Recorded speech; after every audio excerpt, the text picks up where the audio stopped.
Hello, coaches, and welcome to the Coach C Basketball Analytics Podcast.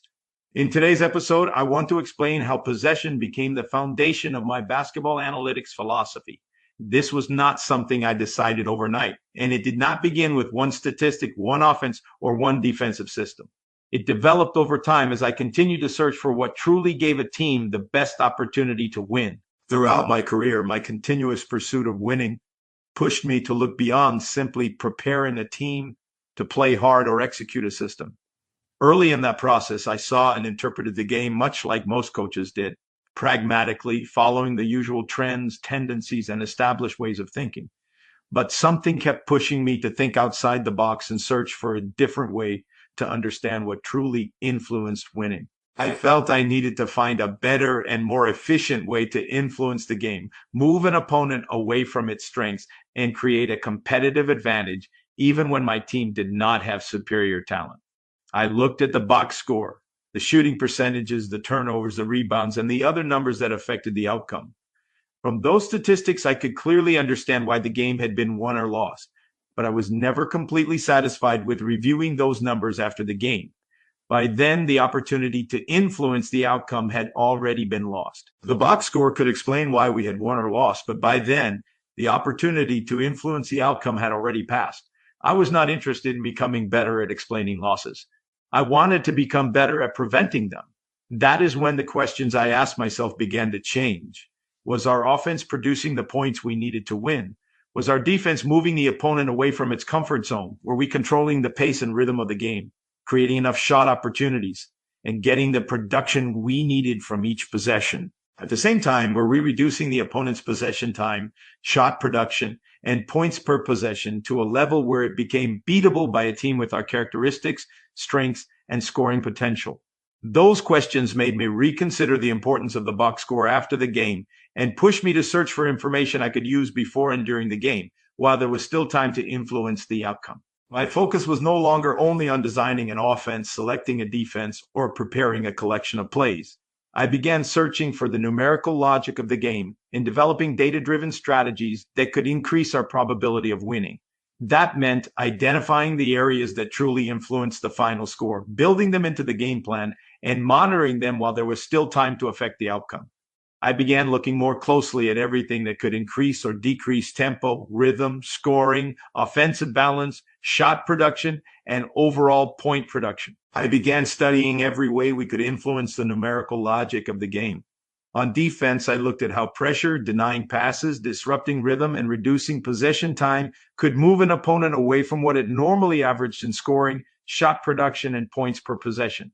On offense, I studied how transition, spacing, offensive rebounding, pace, and identifying and developing players' abilities could increase our shot production per possession, points per possession, and overall point production. I also looked at how turnovers, defensive stops, and rebounds could impact the key statistics at both ends of the floor.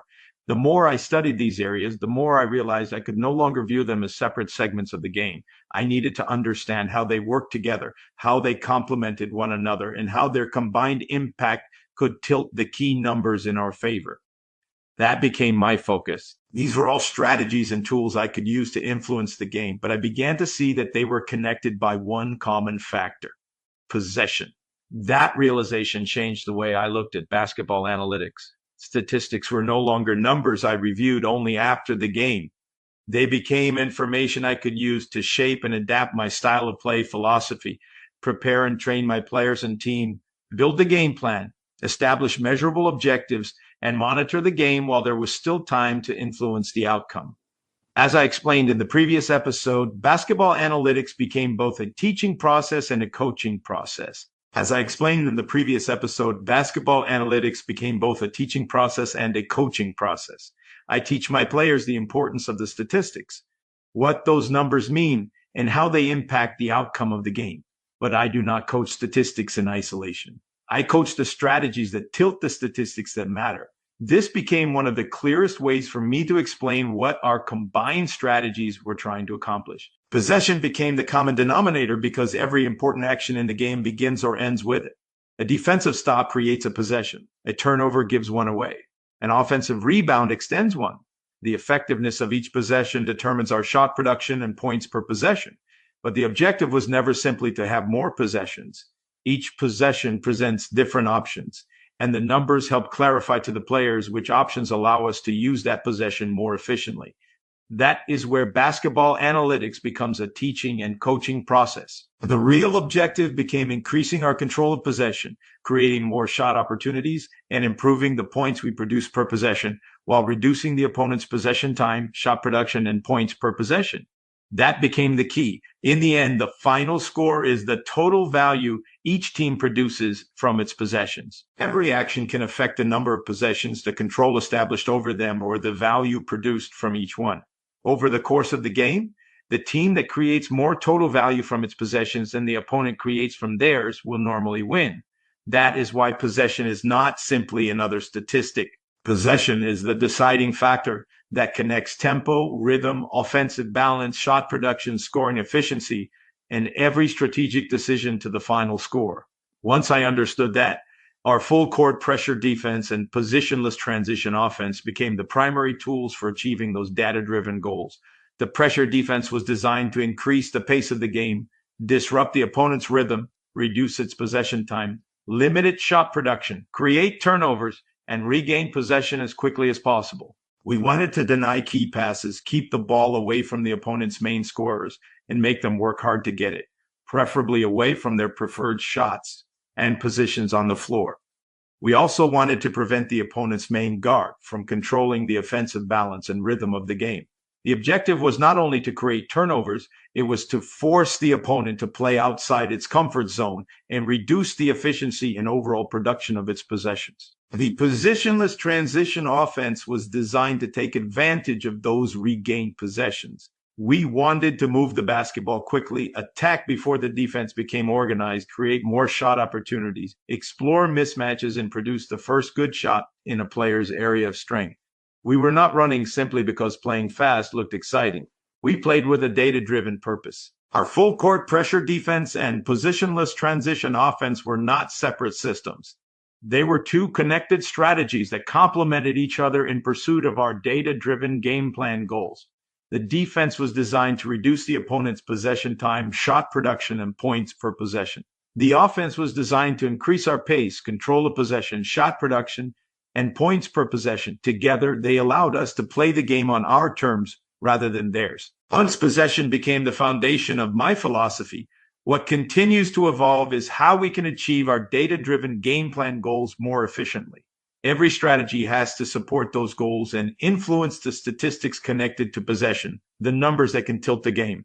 Our preparation begins by analyzing the opponent's characteristics and comparing them with those of our own team. That comparison helps us establish the numerical goals for the game plan. We look at the opponent's pace, points produced per possession, main scorers, whether its offense is guard-oriented, and how dependent it is on the three-point shot to win, including how much of its scoring comes from that range and how efficiently it shoots it. We also identified mismatch situations and opportunities to force key players into foul trouble early in the game. This basketball analytics philosophy gives us the adaptability we need without changing the core of our style of play. Our full court pressure defense and positionless transition offense remain the foundation of how we play. What changes are the variables within that style? That may include where we apply the pressure, which passes we deny and to whom, which scorers we try to keep away from the ball, and how we prevent the opponent's main guard from controlling its offensive balance and rhythm. Offensively, we identify the mismatches we can explore. If the opponent has a big player we can pull away from the basket and force to defend on the perimeter, that can become part of the game plan. These are only some examples of how we adapt to the opponent within our style of play. During the game, the control form allows us to monitor our goals in real time, evaluate whether our strategies are moving the numbers in the direction we need, and make adjustments while there is still time to influence the outcome. Our philosophy and style of play remain the same. What changes is how we apply them against each opponent, based on the numerical goals, the variables we identify, and the information available to us. But the objective remains the same. We want to increase our pace, control of possession, shot production, and points per possession, while reducing the opponent's possession time, shot production, and points per possession. That is why possession became the foundation of my basketball analytics philosophy. Possession is not simply another statistic to study. It is the connection between the final score and the numbers that shape it, the goals we establish, the strategies we apply, and the decisions we make before and during the game. And it represents how my philosophy evolved from analyzing the box score after the game to controlling the numbers of the game in real time. I was no longer using statistics only to explain what had happened. I was using them to coach what was happening, to influence what happened next, and to give my team a greater opportunity to win. That was the journey that led me to possession. And that is why possession remains the foundation of everything I teach and coach through basketball analytics. When you understand possession, you are no longer simply reacting to the game. You are preparing your team to influence it, control it, and compete to win. Well, coaches, that wraps up today's episode. Thank you for listening, and I'll see you next time on the Coach C Basketball Analytics Podcast.